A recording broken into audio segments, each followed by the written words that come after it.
I can't take credit for it. It just happened to be like the sun was coming right down at it. I was sitting on the front porch. It's like, damn. It's like, I grabbed my phone right away, just snap. It's like, before it changed, because the moment the sun moves, the shadows shift, and now you don't got it anymore. So I'm going to be watching these mulberries very closely for the next little while, because now I'm going to watch the entire arc of the sun across the sky and find out what new arrangements of faces I'm going to be able to extract from these. I just watched it upside down.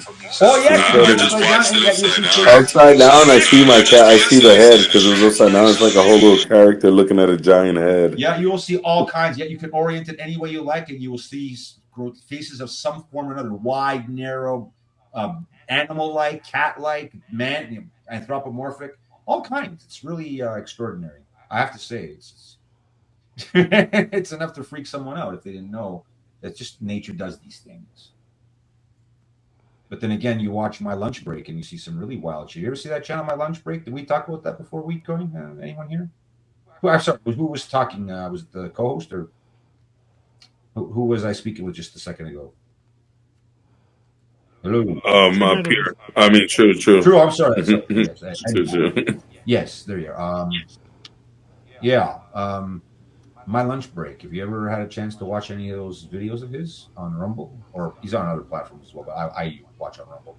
My Lunch Break. This guy is really taking it to the powers that be regarding bogus narratives concerning the construction of these edifices, like the World Expo, the World's Fair, and all these really insanely ridiculous stories that it's impossible for people to explain it away. So I just kind of reminded me of that, because there indeed are a great number of monuments that are built to have faces on them. I mean, the buildings have a facade, and marvel not that they would make it look like a face. I mean, it's why the buildings have facades. But I mean, sometimes they literally make it a big head, like it's unmistakable. It's meant to look like a head. But yeah, on the My Lunch Break channel. Wow, Stackpack, you shocked me.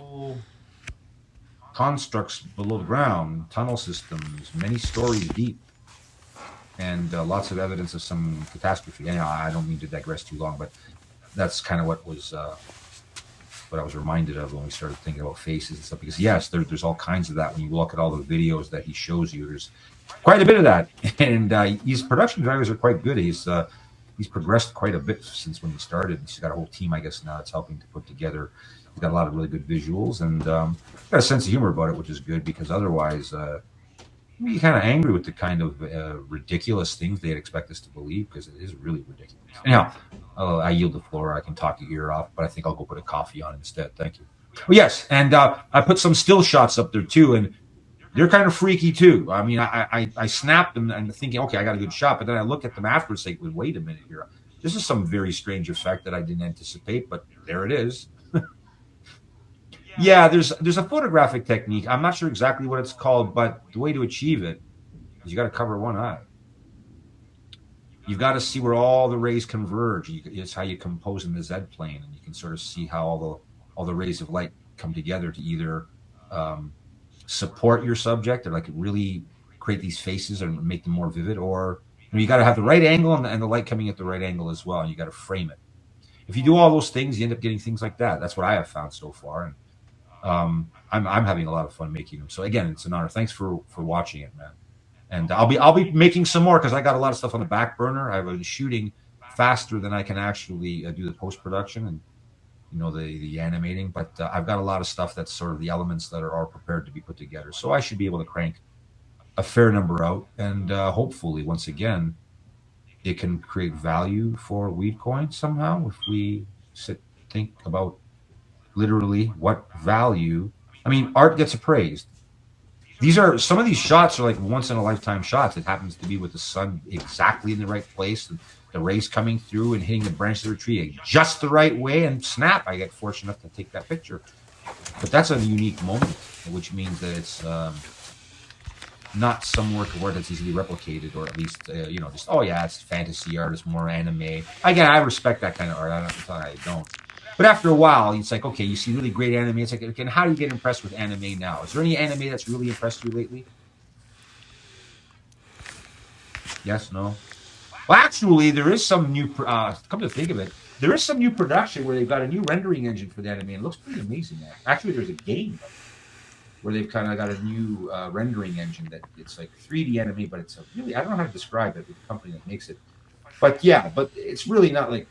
Yeah, there's some anime that it's not that easy. I mean, it gets pretty Yeah, complex, it's fun. but I get what you mean. I mean, like that raw, just straight, just not as. I mean, I know. Well, listen, I'm kind of old school anime because I'm 61. I'm going to share some of the old stuff. You probably remember Voltron. Okay, ready? I got a really wild one for you. This one's like really rare. You know, the Channel 29 Fox network, right? Well, when I was a child, I'm going to say when I was a kid. I was never a kid. I was never a goat. No. When I was a child, Channel 29 Fox, now it's Fox, but Channel 29 WUTV on the weekends, they would have this cartoon. No, actually, no, it was weekday afternoons, actually. I remember when I was homesick, I started watching it. It's called Star Blazers.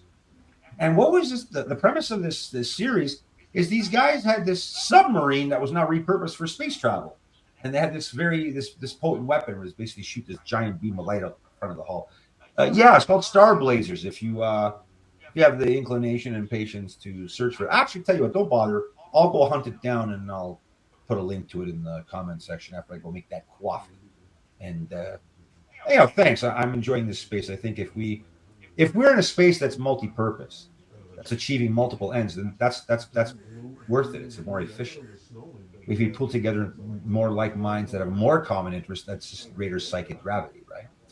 So I don't like being in spaces where it starts becoming, who's going to be the what do you call it, the master discloser? Who's going to be the one with the disclosure? Yeah, the ones pulling the sheeps, saying go this way, go that way. There you go. All right. So anyhow, pardon me. I'll be back in a couple of minutes.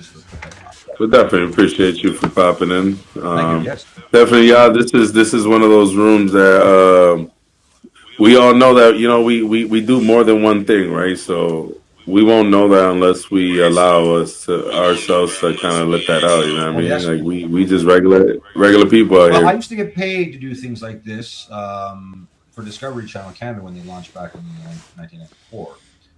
So that was that was editing things like Dolly the sheep being cloned, and NASA's the first docking of the space with the eyes of the space station, the Soviet docking and all that. I was there for all that stuff, all that real fun